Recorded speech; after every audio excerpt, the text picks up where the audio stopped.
Dust motes dance in the afternoon sunlight streaming through the gallery's Victorian windows.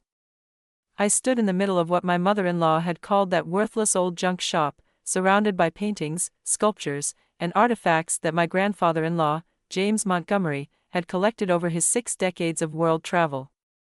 "At least the building is structurally sound," my husband Tom said, trying to be optimistic as he examined the old hardwood floors. "Maybe we could sell it to a developer." I ran my hand along an ornate frame, feeling the intricate carving beneath years of dust. "Not yet," I said quietly. "Your grandfather left this to us for a reason. Let's at least try to understand what he built here."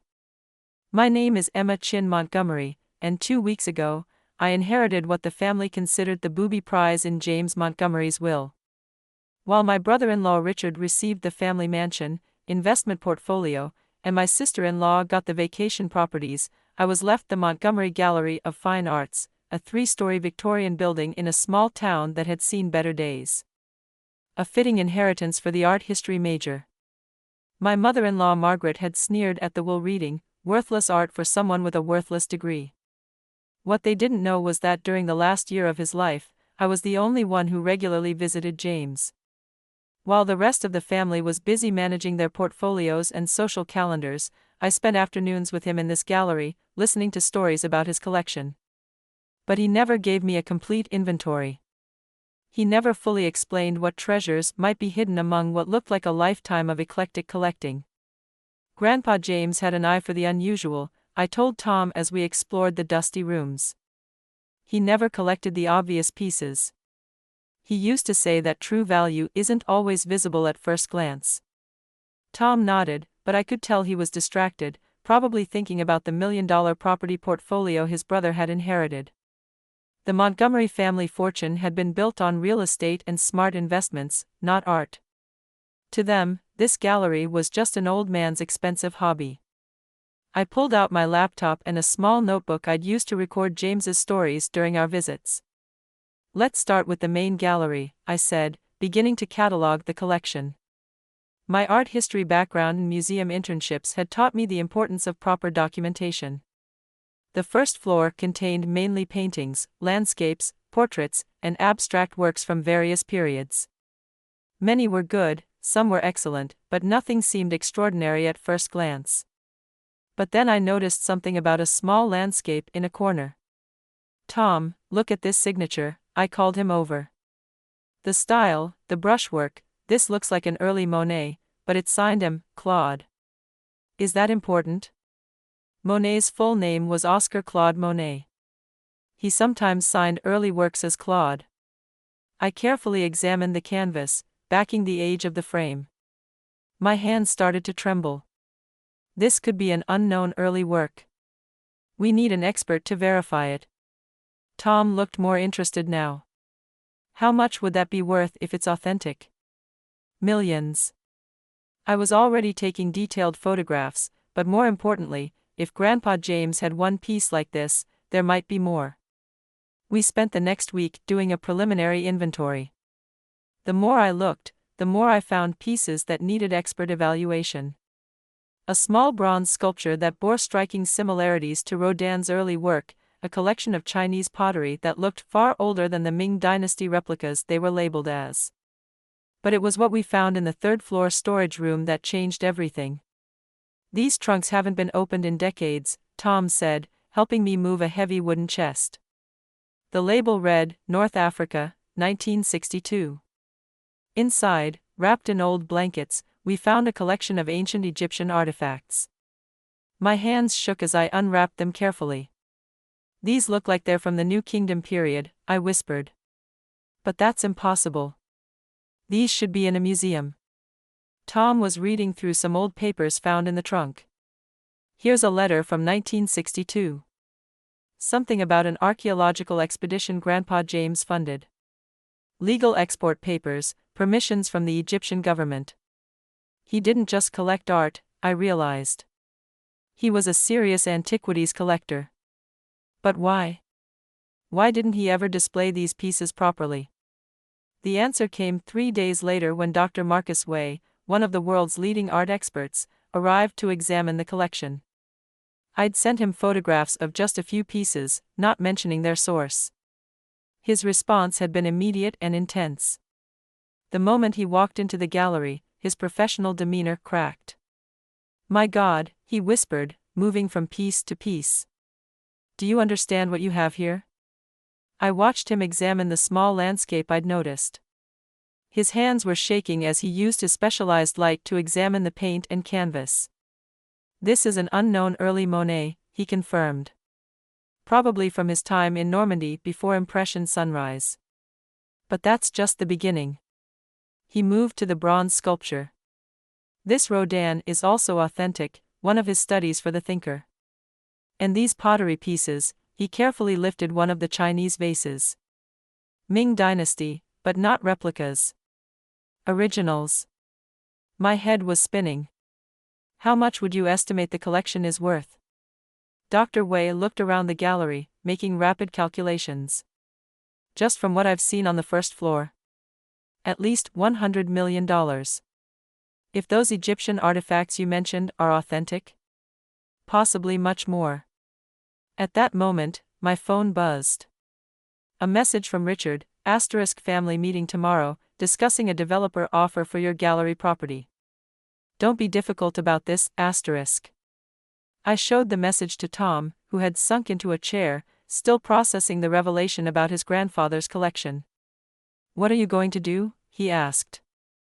I looked around at the treasures James had spent a lifetime collecting, thinking about our conversations about his belief in looking beyond the obvious. "First, we're going to document and authenticate everything properly. Then, we're going to turn this gallery into what your grandfather always dreamed it could be." Dr. Wei was already making calls to his colleagues, arranging for a full evaluation team. "This will shake the art world," he said excitedly. "A previously unknown private collection of this magnitude." As I watched the experts begin their work, I thought about tomorrow's family meeting, about Margaret's sneer and Richard's condescension, about how they dismissed this inheritance as worthless, just as they dismissed my art history degree. Sometimes the best revenge isn't about proving others wrong, it's about proving yourself right. And sometimes the most valuable things are hidden in plain sight, waiting for someone who knows how to truly see them. The Montgomery family's private conference room hadn't changed since I first entered it 10 years ago as Tom's fiancée. The same oil paintings of stern-faced ancestors lined the walls, silently judging every decision made beneath them. Richard sat at the head of the table, Grandpa James's old spot, while Margaret held court at his right hand. "We've received an offer from Platinum Development Group," Richard announced without preamble. $5 million for the gallery property. Even with the location and condition, it's more than generous. I placed my folder on the mahogany table, taking my time. "That is generous," I agreed. "But I'm afraid we'll have to decline." Margaret's perfectly manicured nails drummed against the table. "Don't be foolish, Emma. That building is eating up money in maintenance costs. The art inside isn't worth a fraction of this offer." "Actually," I said, opening my folder, "about that art." I began laying out photographs and preliminary authentication reports. Dr. Marcus Way and his team had spent the past week evaluating the collection. "Would you like to know what they found?" Richard barely glanced at the documents. "Some old paintings and dusty antiques." "What's your point?" "My point is that the worthless collection you've been mocking includes an unknown early Monet, an original Rodin study, authentic Ming Dynasty pottery, and a legally exported collection of New Kingdom Egyptian artifacts." I slid the preliminary valuation across the table. "Current estimated value, approximately $300 million. And they're still cataloging the second floor." The silence that followed was absolute. Margaret's face had gone pale. Richard picked up the valuation with trembling hands. "That's impossible," he stammered. "Actually," a new voice said from the doorway, "it's probably conservative." Dr. Wei entered, followed by his colleague, Dr. Sarah Chen from the National Gallery. "We just finished our preliminary assessment of the second-floor collections. The Japanese prints alone are worth $20 million. I watched as the family's expressions shifted from dismissal to disbelief to dawning comprehension. Tom, who had been quiet until now, spoke up. "Grandpa James didn't just leave us a building," he said. "He left us a legacy. One that only Emma was patient enough to understand." Dr. Chin stepped forward, her eyes bright with excitement. "The Montgomery Collection," she proposed to call it, "represents one of the most significant private art collections to emerge in decades. The range, the quality, the historical significance." She spread out more photographs on the table. "These pieces tell the story of human creativity across centuries and continents. We're offering our full support to establish this as a proper museum." Dr. Wei added, "The art world is already buzzing with the news. Several major institutions have expressed interest in collaboration." Richard's face had turned an interesting shade of red. "Now wait just a minute," he said. "If this collection is worth that much, surely the family should have a say in its disposition. Perhaps we should consider selling to private collectors?" "Actually," I interrupted, pulling out another document, "Grandpa James was very clear about that. I read from his private letter to me, found in the gallery safe. This collection was built not just for its monetary value, but for the stories it tells about human achievement. It belongs to the world, not to private vaults. Emma will understand this." Margaret's lips thinned.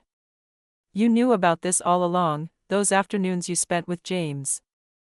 "I knew he was a brilliant collector," I said. "But even I didn't understand the full scope until now. What I did understand was his vision to create something lasting. Something that would enrich people's lives." Over the next few hours, we outlined our plans for the Montgomery Museum of Fine Arts. The Victorian building would be carefully restored, its original features preserved while being upgraded to modern museum standards. The surrounding area, far from being dying, would be revitalized by the museum's presence. 6 months later, I stood in the restored main gallery, watching as the final preparations were made for our grand opening. The space had been transformed. State-of-the-art security and climate control systems protected the priceless artifacts. Each piece had been carefully researched, its story ready to be shared with the world. The town had changed too. New cafes and shops had opened nearby. Hotels were being built to accommodate the expected tourists. Property values, including Richard's precious real estate holdings, had skyrocketed. Mrs. Chen, Montgomery, a young intern, approached with a tablet. "The Times wants to know if you'll comment on the Montgomery Collection being named one of the most important art discoveries of the decade." Before I could answer, I heard familiar footsteps. Margaret stood in the doorway, looking uncomfortable but determined. I want to help," she said quietly. "With the museum.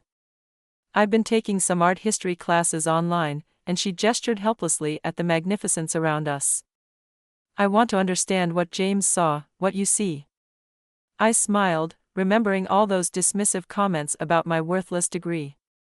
"We're starting a docent training program. Would you like to join?"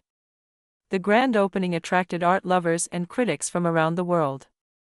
Richard and his developer friends watched in amazement as thousands of visitors lined up to see the collection.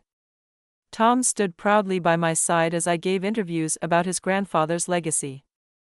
But my favorite moment came later during a special evening tour for local students. A teenage girl stood transfixed before the early Monet, her eyes wide with wonder. "How did he see it?" she asked me. "How did your grandfather-in-law know these pieces were special when everyone else missed them?" I thought about James's words during our afternoon talks. "True value isn't in what everyone else sees, Emma. It's in having the patience to look deeper, to understand the stories behind things." He knew how to look beyond the surface, I told her, and he trusted that someday someone else would too. The Montgomery Museum became more than just a collection of valuable art. It became a center for education, offering programs for students of all ages. The conservation department attracted experts from around the world. The research library, named in James's honor, became a vital resource for art historians. Richard eventually came around, especially after realizing how the museum's presence had transformed his real estate investments. He even donated one of those stern ancestral portraits to our historical collection, though I suspect that was more about tax benefits than reconciliation. Margaret threw herself into her docent training with surprising enthusiasm. Watching her explain the significance of Ming Dynasty pottery to visitors, her face alight with genuine interest, I realized that sometimes the best revenge isn't about proving others wrong. It's about opening their eyes to what they've been missing. Last week, I found a letter while organizing James's papers, written shortly before his death. It read, "Dear Emma, by now you've discovered what I've always known, that value isn't just in what can be bought and sold, but in what can be understood and shared. This collection needed someone who could see beyond price tags to the human stories behind each piece. Thank you for being that person. Love, Grandpa James." As I write this from my office overlooking the restored gallery, watching visitors discover their own connections to art and history, I'm reminded that inheritance isn't just about what we receive. It's about what we choose to do with it. The art world still buzzes about the miraculous Montgomery discovery, but I know there was no miracle. There was just an old man who spent his life collecting stories in physical form and a granddaughter-in-law who took the time to understand why. Sometimes the most valuable things are dismissed as worthless by those too impatient to look deeper. And sometimes, the person they underestimate turns out to be the one who understands the true worth of things all along. The museum continues to grow, each new day bringing fresh discoveries and connections. In the end, we didn't just preserve a collection. We fulfilled a vision. One that transformed not just a family's understanding of value, but an entire community's appreciation of art and history. And that, as Grandpa James would say, is worth more than all the real estate in the world.